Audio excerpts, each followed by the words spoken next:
Numbers chapter 11. Now the people were complaining bitterly against the Lord. The Lord heard it, and his anger was aroused. A fire from the Lord flared out against them and burned one extremity of the camp. Then the people appealed to Moses, and he interceded for them to the Lord, and the fire died out. They called the place Taberah, because the fire of the Lord was inflamed against them.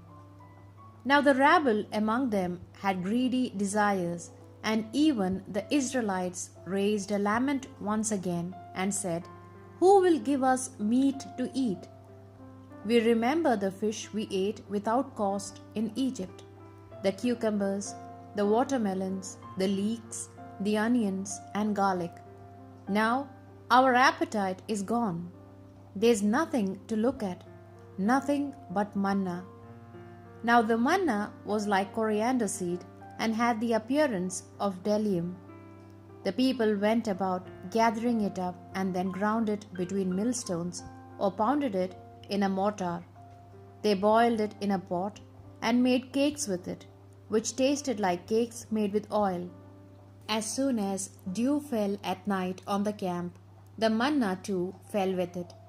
Moses heard the people wailing, family by family, at the entrance to their tents, and the Lord's anger blazed out. Moses too was displeased with the people. Then Moses said to the Lord, "Why have you treated your servant so badly? Is it because I do not find favor in your eyes that you have burdened me with this people?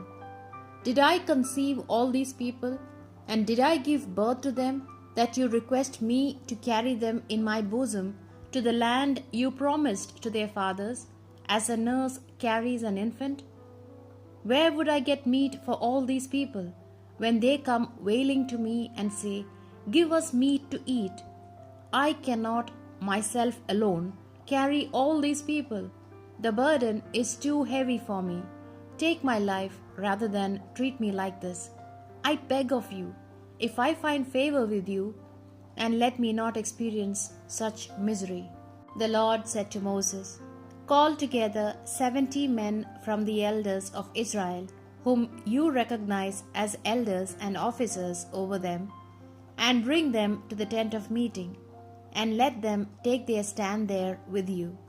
I shall come down to speak with you, and I shall take some of the Spirit that is on you and put it on them.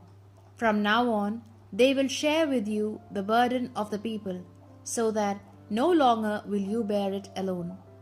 You shall say to the people of Israel, 'Consecrate yourselves for tomorrow, and you shall eat meat.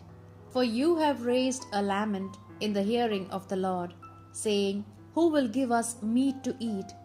For it was well with us in Egypt. The Lord will give you meat to eat. You shall eat meat not only 1 day or 2 or 5 or 10 or 20 days, but for a whole month, until the smell of meat comes out of your nostrils, and it becomes loathsome to you. For you have rejected the Lord who is in your midst, and have raised a lament before him, saying, Why did we ever leave Egypt?' And Moses said, The people with me are 600,000 foot soldiers, and yet you say, I will give them meat, and they shall eat it for a whole month. Will sheep and cattle be slaughtered in sufficient number for them? All the fish of the sea would not be enough for them." The Lord said to Moses, "Is there a limit to the power of the Lord? Now you shall see whether or not my word is to be valued." Moses then went out and told the people what the Lord had said. He assembled 70 men from among the elders of the people, and placed them round about the tent. The Lord came down in the cloud and spoke to him. He took some of the Spirit that was upon him and put it on the 70 elders. Now, when the Spirit rested upon them, they prophesied. But this they did not do again. 2 men had remained in the camp. The name of one was Eldad, and the other Medad. However, the Spirit came on them for they were among those who were registered, though they had not gone out to the tent. As they prophesied inside the camp, a young man ran and told Moses, Eldad and Medad are prophesying in the camp. Joshua, the son of Nun, who attended on Moses from his youth, said, My lord Moses, stop them. But Moses said to him, Are you jealous on my behalf? Would that all the Lord's people were prophets, and that the Lord would send his Spirit upon them? Then Moses and the elders of Israel returned to the camp.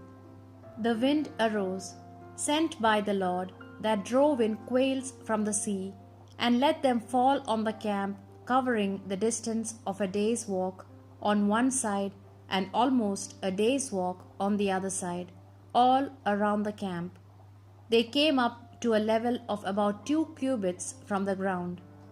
The people were up that day and the whole night, and all the next day gathering the quails. He who gathered the least had 10 homers, and they spread them out for themselves all around the camp. The meat was still between their teeth before it could be consumed, when the anger of the Lord was kindled against the people, and he struck them with a very severe plague. And that place was named Kibroth Hattaavah, because there they buried the greedy people. From Kibroth Hattaavah, the people moved on towards Hazeroth, where they made a halt.